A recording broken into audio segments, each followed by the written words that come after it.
का सादर अभिवादन। मैं हूं MC हरवार और आप देख रहे हैं संविधान के स्वर यूट्यूब चैनल पर संविधान सीरीज।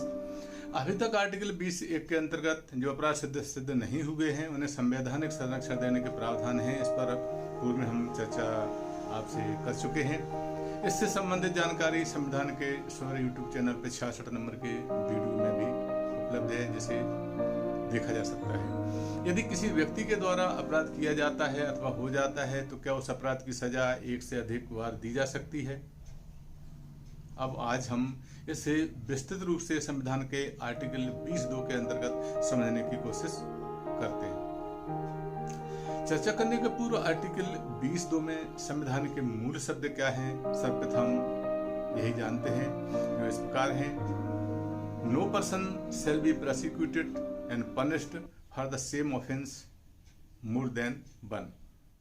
यदि हम इस आर्टिकल का अनुवाद हिंदी में समझें तो किसी व्यक्ति को एक ही अपराध के लिए एक बार से अधिक अभियोजित और दंडित नहीं किया जाएगा।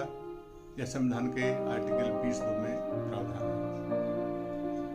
यदि हम इस संविधान के आर्टिकल 20(2) को सरल शब्दों में जानने की कोशिश करें तो किसी व्यक्ति को एक ही अपराध के लिए 2 बार अभियोजित और दंडित नहीं किया जा सकता। इस प्रकार आर्टिकल 20(2) के लिए जो आवश्यक शर्तें हैं वह है: पहली कि व्यक्ति का अभियुक्त होना या अपराध होना आवश्यक है। दूसरा, अभियोजन या आरोप लगाने की कार्रवाई किसी न्यायालय के समक्ष हुई हो और न्यायिक प्रकृति की रही हो। तीसरा, अभियोजन या आरोपित करना किसी विधि कानून व्यवस्था के संबंध में हो जिसके लिए दंड का प्रावधान किया गया हो। उपरोक्त तीनों प्रकार में से कोई स्थिति हो तभी उस व्यक्ति को संविधान के आर्टिकल 20(2) का लाभ मिल सकेगा। संविधान के आर्टिकल 20(2) को सुप्रीम कोर्ट के द्वारा दिए गए फैसले से हम ज्यादा अच्छी तरह सरल शब्दों में समझ सकते हैं। सुप्रीम कोर्ट का यह एक बहुत संवैधानिक पीठ का यह प्रकरण है। ऐसे वेंकटरमन बनाम द यूनियन ऑफ इंडिया एवं मन, इसका फैसला 30 मार्च 1954 को उच्चतम न्यायालय की 6 जजों की संवैधानिक पीठ के द्वारा दिया गया। इस फैसले को जस्टिस BK मुखर्जी ने लिखा। 6 जजों की यह एक संवैधानिक बेंच थी। Justice BC Mukherjee, justice Sudhir Ranjan Das, justice Bhagwati, justice H Natwalla, justice Jagannath Das, justice PIR, justice TL Venkataraman इस संवैधानिक पीठ में थे। मूल प्रकरण यह है कि याचिकाकर्ता भारतीय सिविल सेवा का सदस्य था और भारत सरकार में वाणिज्य उद्योग मंत्रालय के सचिव के रूप में कार्यरत था। तो भारत सरकार के तहत विभिन्न पदों पर रहे याचिकाकर्ता पर दुर्व्यवहारकारी का आरोप लगाया गया। तो केंद्र सरकार के बाद में यह ध्यान में आई और बाद में लोक सेवक पूछताछ अधिनियम 1850 के प्रावधान के अनुसार याचिकाकर्ता के खिलाफ लगाए गए आरोपों की सच्चाई की जांच की गई। कलकत्ता उच्च न्यायालय के पूर्व मुख्य न्यायाधीश सर आर्थर ट्रेसर हैरिस को दिनांक 21 फरवरी 1953 को जांच करने के लिए आयुक्त नियुक्त किया गया। पहले आरोप था कि याचिकाकर्ता व्यवहार का दोषी था क्योंकि उसे messrs timber and trading company limited को आयात और निर्यात लाइसेंस जारी करने के मामले अपने पद के निर्वहन में एक लोक सेवक के रूप में अपने पद का दुरुपयोग एवं अनुचित लाभ लिया गया।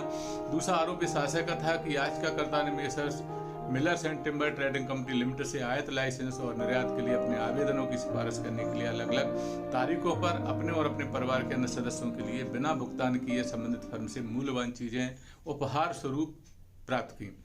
आयुक्त ने साक्ष्यों पर विचार करने पर पाया कि याचिकाकर्ता के खिलाफ विभिन्न उपशीर्षों के तहत आरोप साबित हुए और 4 मई 1953 को सरकार को इस आशय की रिपोर्ट प्रस्तुत की।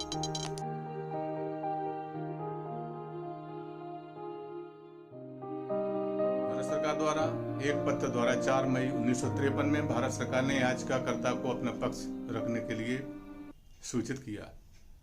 याचिकाकर्ता ने आवेदन प्रस्तुत किया जिस पर सरकार ने विचार किया और सरकार इस स्पष्टीकरण से संतुष्ट नहीं हुई और संघ लोक सेवा आयोग की सिफारिश के बाद राष्ट्रपति ने अंततः याचिकाकर्ता पर बर्खास्तगी का दंड लगाने का फैसला किया।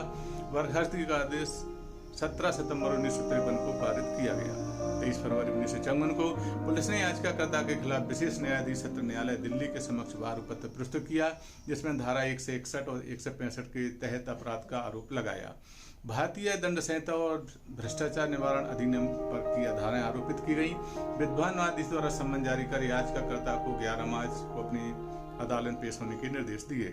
1954 में पिटीशनर द्वारा उच्चतम न्यायालय में याचिका के माध्यम से एक अतिरिक्त रूप से चुनौती दी गई और यह तर्क दिया गया कि संविधान के आर्टिकल 20(2) के अंतर्गत अभियोजन सत्र न्यायालय में विचाराधीन है तथा दूसरी ओर केंद्र शासन द्वारा सेवा से बर्खास्त कर दिया गया है, यह आर्टिकल 22(2) में निहित गारंटी का स्पष्ट उल्लंघन है। मेरे द्वारा उठाए गए प्रश्न निसंदेह कुछ महत्व के हैं और माननीय न्यायालय से सावधानी पूर्वक जांच करने की प्रार्थना है।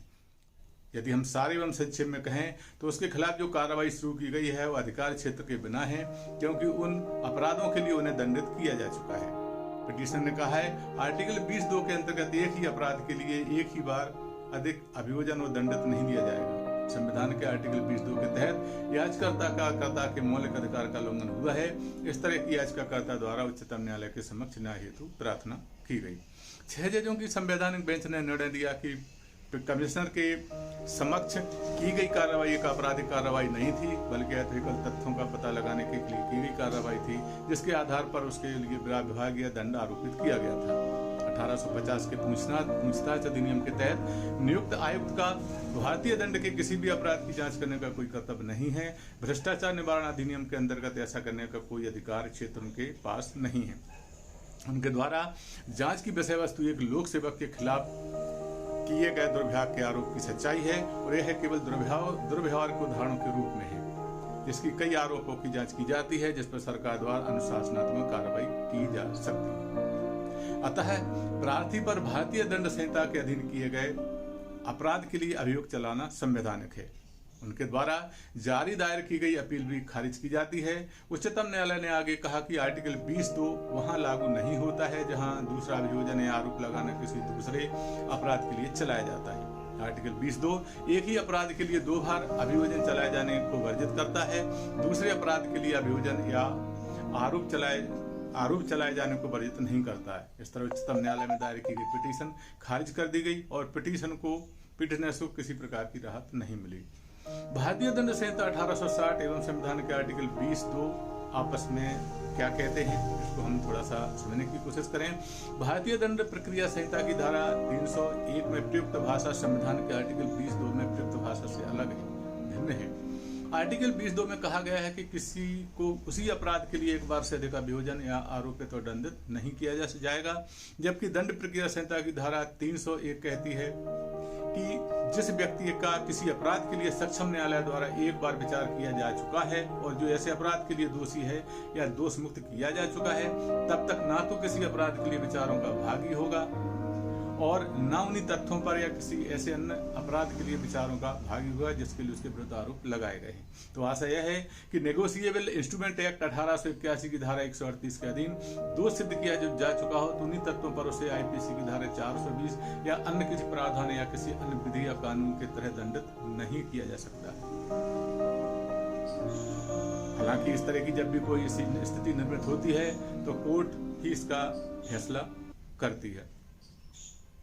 तो साथियों, यह थी उच्चतम न्यायालय के आर्टिकल 22(2) के अंतर्गत एक फैसले की जानकारी जो आपके समक्ष प्रस्तुत की गई है।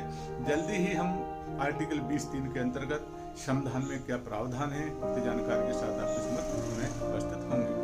अंत में अतिरिक्त जानकारी से आपको अवगत कराना चाहते हैं कि संविधान के पालन करने हेतु केंद्र और राज्य शासन द्वारा कई कानून एवं नियम बनाए गए हैं, जो भारतीय दंड संहिता 1860, दंड प्रक्रिया संहिता 1973, यूपीए एक्ट, एनएसए एक्ट इत्यादि। इसके बारे में एक जागरूक नागरिक होने के बेहतर हमें इसका अध्ययन करते रहना चाहिए और भारतीय दंड संहिता की जानकारी के संबंध संविधान के शुरू यूट्यूब चैनल पर वीडियो इसमें उपलब्ध है, उनको देखा जा सकता है। अंत में अनुरोध है कि यदि आपको वीडियो अच्छा लगा हो तो कृपया संविधान के शुरू यूट्यूब चैनल को लाइक करें, सब्सक्राइब करें, शेयर करें तथा कमेंट करें, जैसे आने वाले वीडियो के नोटिफिकेशन आप तक पहुंच सकें। एक बार पुनः आपका बहुत बहुत अभिवादन, धन्यवाद।